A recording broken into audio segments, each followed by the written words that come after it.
도널드 트럼프 전 대통령이 어제 플로리다주에서 소송을 하나 제기했습니다. 레티샤 제임스, 뉴욕주의 주 법무장관이죠. 이 레티샤 제임스를 소송을 한 겁니다. 본인의 권력과 지위를 남용을 해서 나를 너무 괴롭히고 협박했다라는 게 소송의 이유입니다. 트럼프 전 대통령 입장에서는 억울할 수밖에 없죠.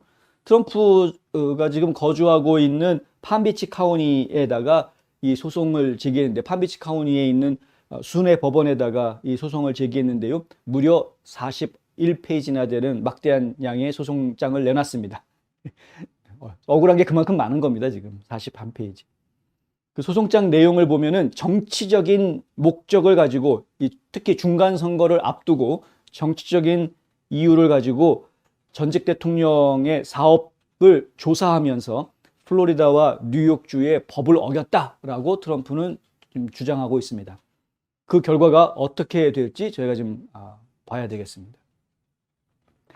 그리고 트럼프 변호인단은 소송장에서 이렇게 이야기합니다. 개인적인 정치적 이익을 위해서 트럼프 대통령을 공개적으로 음해하려는 만화적이고 얄팍한 노력으로 시작된 것이 궁극적으로 트럼프 대통령이 위탁자인 플로리다의 취소 가능한 신탁이 소유한 글로벌 민간 기업에 대한 통제권을 얻으려는 음모로 변질됐다.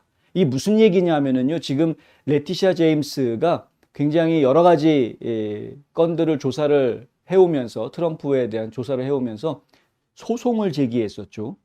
지금 9월 달에 그런 소송을 제기했는데, 레티샤 제임스가 먼저 소송을 냈습니다. 트럼프하고 그 세 자녀들, 에릭, 그다음에 주니어하고 또 이방카까지 다 싸잡아가지고 거기에다가 트럼프 오르가니제이션까지 집어넣어서 가족 부동산 사업에 이 사업을 하면서 거짓말을 했다라는 혐의를 뒤집어 씌우고요. 거짓말을 통해서 본인들이 사익을 취했다 해가지고 2억 5천만 달러를 요구하는 소송을 지금 제기해 놓은 상태입니다. 이쪽에서 먼저 2억 5천만 달러 배상하라 이렇게 소송을 내놓은 상황이니까 트럼프 쪽에서도 지금 야, 나도 너 맞고소 하고 지금 맞고소를 한 그런 상황이다라고 이해하시면 될 것 같습니다. 문제는 뭐냐 하면은 이제 문제라기보다는 양쪽의 주장을 좀 먼저 설명을 좀 드리자면, 레티샤 제임스 법무장관실에서 하는 이야기는 뭐냐 하면, 지금 유리하게 대출받고 세금 혜택을 얻기 위해서 지금 트럼프하고 트럼프 오르가니제이션 회사가 지금 거짓말을 했다라는 이야기죠. 그러니까 지금 평가를 세금 신고할 땐 좀 낮춰서 하고, 은행 대출 받을 때는 평가를 좀 높게 해가지고 대출을 받고, 이런 식으로 했다라는 이야기입니다. 자산의 가치를 좀 부정하게 부풀렸다, 이제 이렇게 이야기하고 있는 것인데요. 제가 한 가지만, 이런 얘기하면 자꾸 트럼프 편든다는 얘기 할까봐 조심스럽기는 한데, 제가 한 가지만 좀 말씀을 드리겠습니다. 여러분들 지금 사시고 있는 집에 세금 어떻게 내십니까? 뭘 기준으로 세금 내십니까? 내가 지금 살고 있는 집에 재산세 내지 않습니까? 카운티에도 내시는데, 그 재산세를 내는 그 기준 액수를 누가 어떻게 결정합니까? 정부가 결정하죠. 카운티 정부가 결정해서 밀이란 단어 쓰지 않습니까? 그래서 뭐 밀당 얼마 해가지고 결정을 해주는데, 그때 감정가가 나오죠. 내 집이 얼마짜리라고 감정을 나름대로 해서 그 기준에 맞춰가지고 재산세를 부과를 합니다. 근데 정부에서 감정한 그 집값하고 내가 실제로 은행에 가가지고 나 이 집 담보로 대출 받을래요 라고 갔을 때, 은행에서 평가하는 어프레이저 가격, 그 평가 가격하고 감정가하고 같습니까? 그걸 가지고 지금 이런 식으로 몰아붙이는 거는 무식하든가 아니면은 그냥 정말 그냥 어떻게 해서든 트럼프 그냥 흠잡으려고 하든가, 저희가 볼 때는 그렇습니다. 하여간 그렇고요. 또 이 법무장관실에서 하는 이야기는 뭐냐면, 트럼프가 예전에도 그렇게 뭐 소송을 막으려고 여러 가지 제스처를 취했지만 법원에서 안 받아줬었다라고 이야기합니다. 2번 그런 일이 실제로 있었습니다. 그런데 그때 제출했던 곳은 뉴욕 법원이었습니다. 이번에는 얘기가 다릅니다. 플로리다 법원에다 제출했습니다. 그래서 어떻게 될지 모릅니다. 플로리다 법원에 제출했으니까 결과가 어떻게 나올지 저희는 좀 기대를 가지고 지켜봐야 되겠다. 어제 트럼프는 뉴욕에서 증가하는 범죄를 맹비난하는 게시물을 올렸던 바로 그 트루스 소셜에다가 지금 보시는 것처럼 이러한 게시물을 올려놨습니다. 이거보다 좀 더 내용이 긴데요.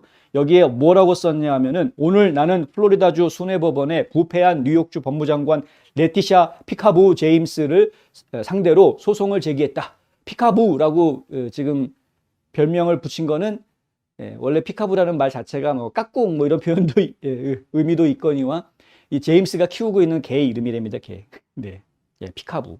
어쨌든 피카부 제임스를 상대로 소송을 제기했다. 뉴욕주는 매주, 살인, 강도, 마약 거래 그리고 다른 모든 형태의 범죄의 기록이 있는 지구상에서 가장 범죄가 많은 곳 중 하나다. 제임스는 이러한 폭력적인 범죄와 범죄자들로부터 뉴욕을 보호하기 위해서는 아무것도 하지 않지만 그녀는 내가 오랜 기간 동안 공들여서 구축한 매우 성공적인 일자리 및 세금을 생산하는 트럼프 오르가니제이션과 아무 잘못도 하지 않은 훌륭하고 정직한 기업들을 공격하고 있다. 삐뚤어지고 매우 당파적인 제임스는 이제 나의 폐지할 수 있는 신탁을 추적하고 내 사유지 계획을 캐고 단지 나와 내 가족 사업체 그리고 수천만 명의 지지자들을 무모하게 다치게 할 방법을 찾는 것이 뉴욕주의 일이라고 생각한다. 뉴욕 주민들이 낸 세금으로 월급을 받고 있는 이 레티샤 제임스는 뉴욕 주민들을 섬기고 봉사하는 일을 해야 되는데 그래서 뉴욕주의 범죄자들을 잡아들이고 뉴욕주가 안전한 곳이 되게끔 하는 일을 해야 되는데 그거는 신경 쓰지 않고 트럼프 때려잡기가 자신의 유일한 사명이라고 생각하고 그것만 하려고 그런다. 실제로 레티샤 제임스는 주 법무장관으로 출마를 했을 때부터 내가 당선되면 트럼프 기소해서 감옥에 집어넣겠다라고 공약으로 내걸었던 인물이기는 합니다. 그러니까 본인이 내걸었던 약속을 지금 지키고 있는 거기는 합니다. 이런 인물을 뽑아준 뉴욕 주민들이 계속 이 일을 하게끔 지금 돈을 주고 있는 거나 마찬가지입니다. 뉴욕 주민들에겐 죄송하지만 본인들이 한 행동이 이러한 결과로 연결된다는 걸 분명히 알고 계셔야 되겠다. 트럼프는 계속 이야기합니다. 만약 내가 미국 대통령으로 선출되지 않았고 현재 여론조사에서 민주당과 공화당 모두 상당한 차이로 선두를 달리고 있다면 이것은 일어나지 않았을 것이다. 우리는 조국을 위해 일어서야 하고 불법적인 박해에 맞서 싸워야 하며 미국을 다시 위대하게 만들어야 한다. 이렇게 성명을 내놓았는데요. 하여간 계속 지켜보도록 하겠습니다. 트럼프 대통령의 소송이 어떤 결과를 가져오게 될지 관련된 소식이 있으면 또 전해드리도록 하겠습니다.